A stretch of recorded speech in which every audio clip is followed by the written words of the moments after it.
What is going on, ladies and gentlemen? Sergeant Moose here, back with another The First Descendant video, and in today's video, guys, we're going to talk about the most recent dev Q&A that happened on Discord. That's right, guys. They talked about some of the quality of life changes we're going to be seeing in the future of The First Descendant and how they're going to change things down the road. So without further ado, guys, we went ahead, we scoured through the entire dev Q&A, and we picked some of the most pressing topics, questions asked by the community and answered by the devs that we're going to talk about in today's video. So without further ado, let's jump into it. Before we get started, guys, if you enjoy the content here on the channel, you can feel free to support me as your creator in The First Descendant, guys. We'll pop the code here on the screen, and as always, I do appreciate the support from all of you guys. It's the reason why we keep making these videos. Of course, we love the game, but also love interacting with you guys. So again, thank you so much. Now let's get into the video. Alright, guys, so coming in with the first Q&A. Now, I thought this question was really interesting. Now, the question only applies to one Descendant, and that's Glay.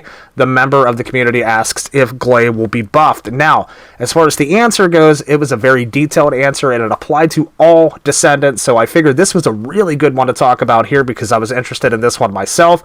They answer with, we currently believe that some Descendants are in an overbalanced state. Since we've previously decided not to nerf Freyna, we believe it's necessary to readjust the performance of other Descendants based on current overbalanced ones. Our goal is to raise the overall performance of all Descendants to a higher standard and release content with difficulty levels matching this improvement. Naturally, we will ensure that Glay is not left out of this process. So not only did this person get the answer for Glay, we do know she's going to be being tuned as well, but I thought it was interesting because, you know, there was this kind of idea floating around in the past that Freyna maybe was a little OP. If you think of her and Bunny, you know, a lot of folks were kind of, you know, upset about these characters because they'd be playing missions together and these characters would just run through the missions and there wouldn't be much for you to do but just kind of trail behind them until the mission was complete. But the devs are more focused on making harder content to accommodate these Descendants and tune the other Descendants that maybe aren't used as much to reach their level, and I absolutely commend this, guys, and you can already see it happening with the first 20 levels of the Void Erosion Purge.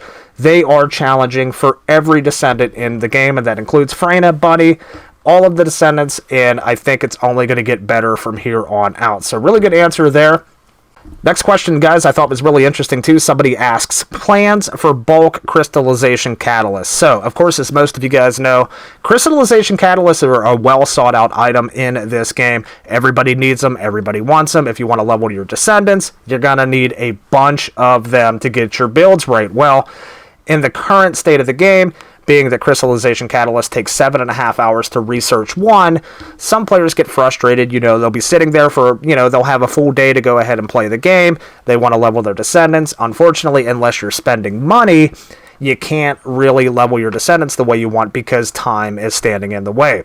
Now, of course, we did have some events. We currently do have events that do offer crystallization catalysts, and they have been pretty generous with giving us them, but they are still kind of running out, especially as you're leveling more Descendants. So the developers answer this with, we are not currently considering adding a bulk research option.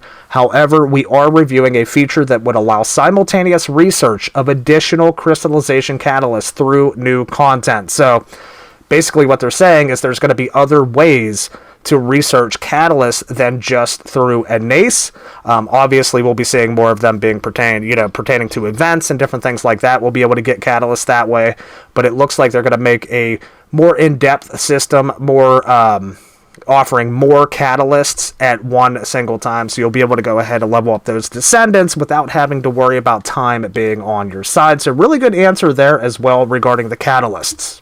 Now, the next question we have, guys, is referring to one Descendant as well, but somebody asks, shared skins regarding Twisted Worship to Enos. So, of course, as you know, guys, some of the skins recently that the developers have made for us, you know, purchasable skins, they have made them available where if you buy them for one Descendant, you'll be able to wear them on all of the Descendants, whether it's male or female. Well, they're wondering how this process is going to go forward in the future, also if it's going to be available to Enos. And the answer they gave were, we've given this issue a lot as we thought as transition skins to shared use. Ultimately, I'd like to emphasize that supporting existing shared skins for every new character release is extremely challenging. This would significantly hinder the creation of new skins. We truly appreciate the love for Enos, but we kindly ask for your understanding in this matter. Thank you.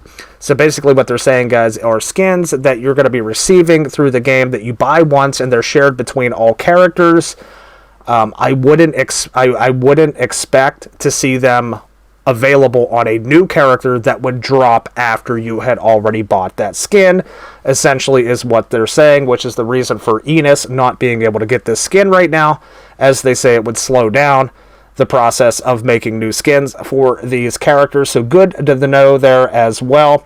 And the next question we have, guys, coming in is skill enhancements via weapon cores.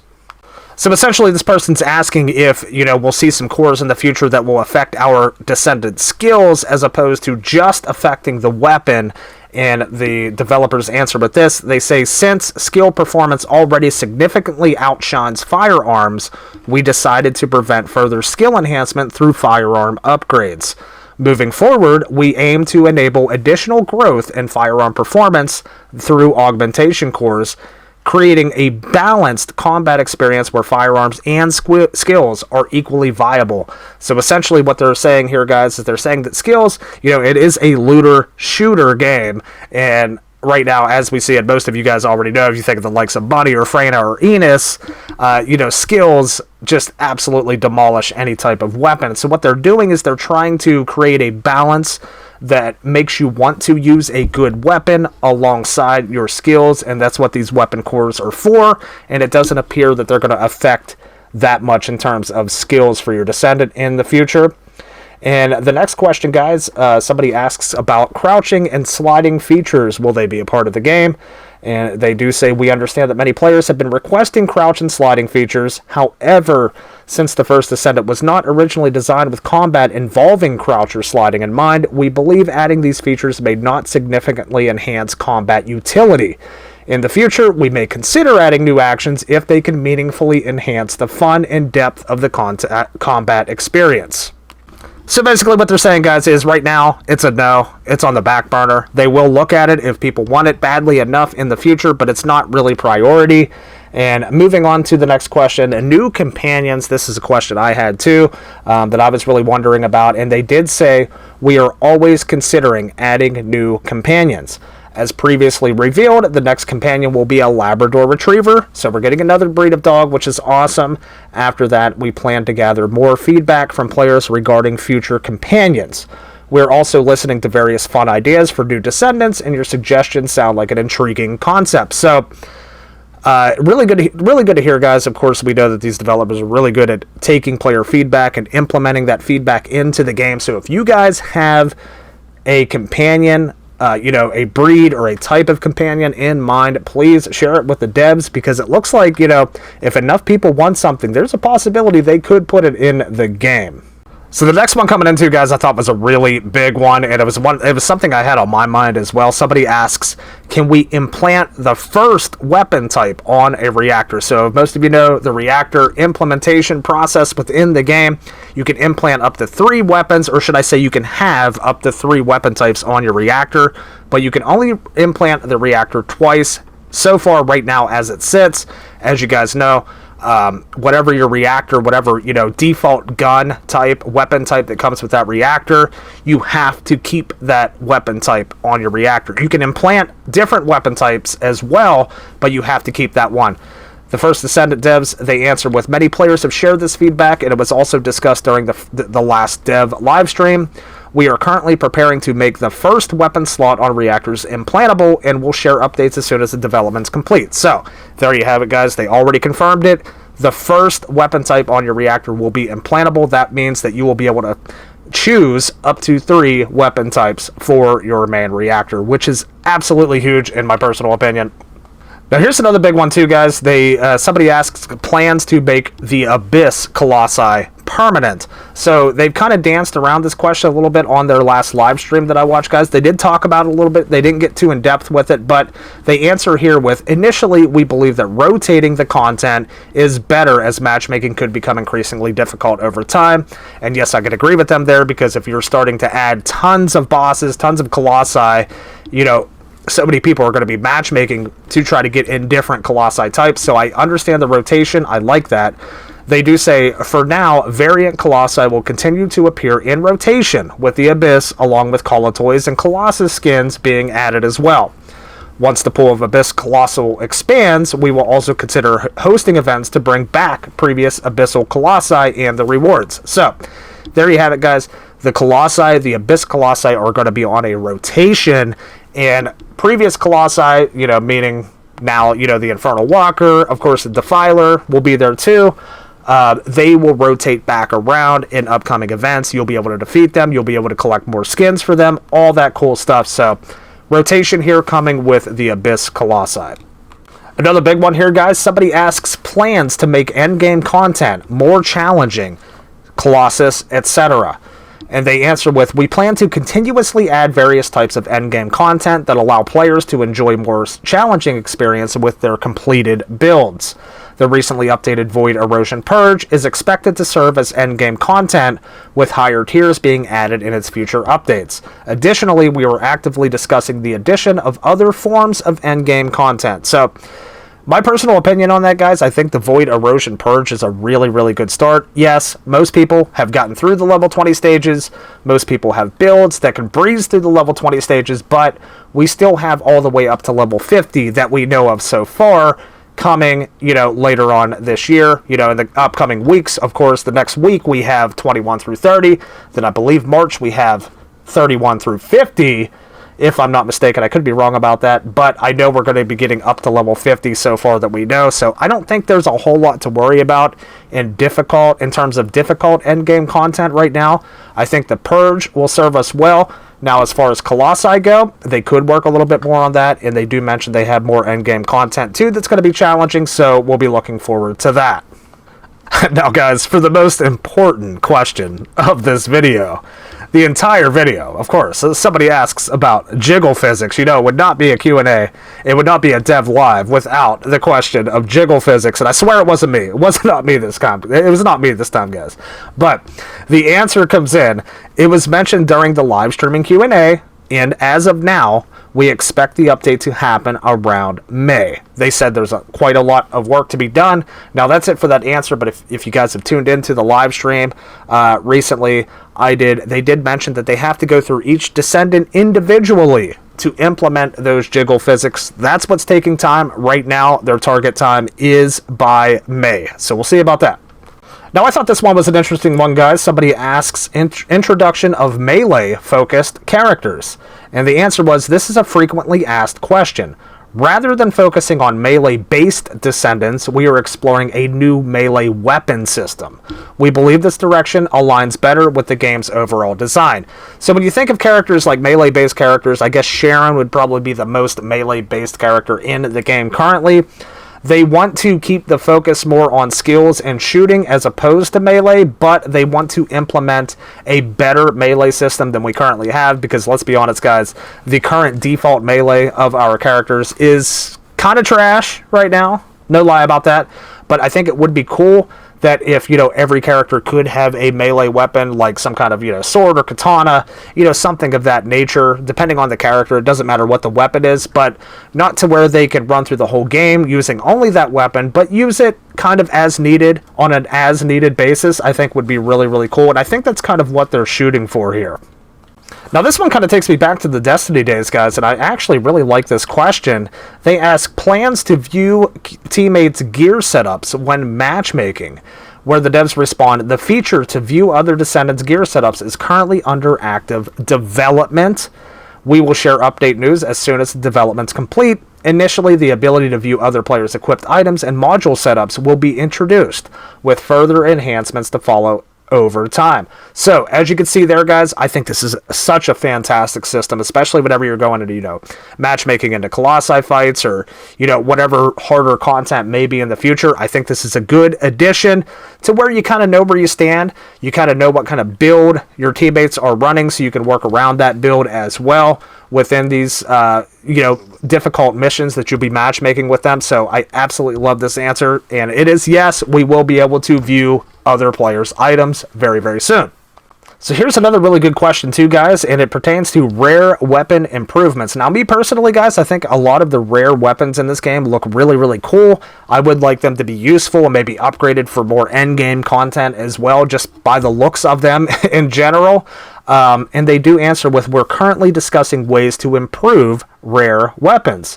First, we believe that readjusting the base performance of rare weapons is necessary. After that, we will consider expanding their functionality to allow core attachments. So, there you have it, guys. Eventually, rare weapons are going to be allowed to have core attachments. They say, at the moment, unique ability that diversify weapon mechanics are exclusive to ultimate weapons. So the development team is focusing on updating more ultimate weapons. We are also considering adding weapons of new classes, which continuing efforts to lower the accessibility of ultimate weapons so they can be more widely used during growth phases. So, to me, guys, that's a little disappointing. I was hoping there would be a way that eventually we could upgrade rare weapons all the way up to ultimate and maybe even add a unique ability to them. That, unfortunately, is not going to be the case, but they're going to be implementing more weapon types and improving upon the ultimate weapons as well, so that's really, really good to hear.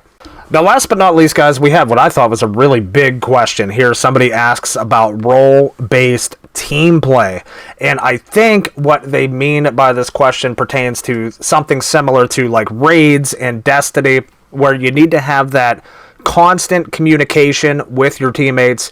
You need to have teammates playing different roles, things like that within the game. Now, the answer is a little complex. They say the First Descendant is shaping its combat style around hack and slash shooter gameplay. They say, as such, we are not currently considering combat that heavily emphasizes role-based team play. So, what that means, guys, at least of how I'm, interpreting it, is they're saying that they're not considering content that's going to have you require extensive communication with your team. That is what I'm seeing here, and they say instead our focus is on enabling Descendants with diverse abilities to synergize with each other and enhance combat efficiency. So, what I'm getting out of that also is they're saying they are trying to make Descendants powerful enough that if you're running a good build on your Descendants and you're matchmaking with other Descendants, that you should be able to get through any type of mission in the game, whether or not you're communicating, like over a mic communicating, I should say. That's what I'm getting from this. Let me know you guys' thoughts down below in the comments from that. But honestly, guys, I think that is a really, really solid decision, because one thing with this game that I like is compared to other games, I do like role-based team play, don't get me wrong, but I also like the fact that if I don't have friends online or somebody online that's playing, I can jump in and complete any mission in the game by myself, of course, with teammates too, but I'm saying I don't have to have, friends in the party over the mic to complete anything in the game, and I personally like that. Now, I'm being a little bit selfish there because I know some folks are different, but we'll see how this approach changes in the future. And they do say with this approach in mind, we are planning various endgame content, including both solo-focused content and multiplayer content designed for larger groups of players. So there you have it, guys. They're focusing on the solo player that likes to get things done. There's a lot of people out there like that. And they're also focused on people that want to play with friends. So that's a good thing too. We'll see how it shapes up in the future. But, ladies and gentlemen, these are the questions, in my personal opinion, the best questions that we got out of the Discord Q&A. Some things we can expect for the future. And I also wanted to touch on one more thing, guys. Somebody asked, are you going to make sexy Valentine's outfits for the game? And they answered, the concept for the Valentine's outfit is more cute than sexy. For sexy themes, please look forward to the Hot Springs themed outfits. So, guys, keep in mind, the Hot Springs, it's coming. And it's going to have some spicy stuff in it. So, be prepared to get that wallet out. But, ladies and gentlemen, that is going to end it for this video, man, for the Discord Q&A overview, summary, whatever you want to call it. But let me know down in the comments what you guys think about the answers to some of these questions. What kind of questions do you have for the devs, and what do you want to see for the future of the First Descendant? My name's Sergeant Moose. Thanks so much for tuning in. We'll see you guys on the next one, man. Take care.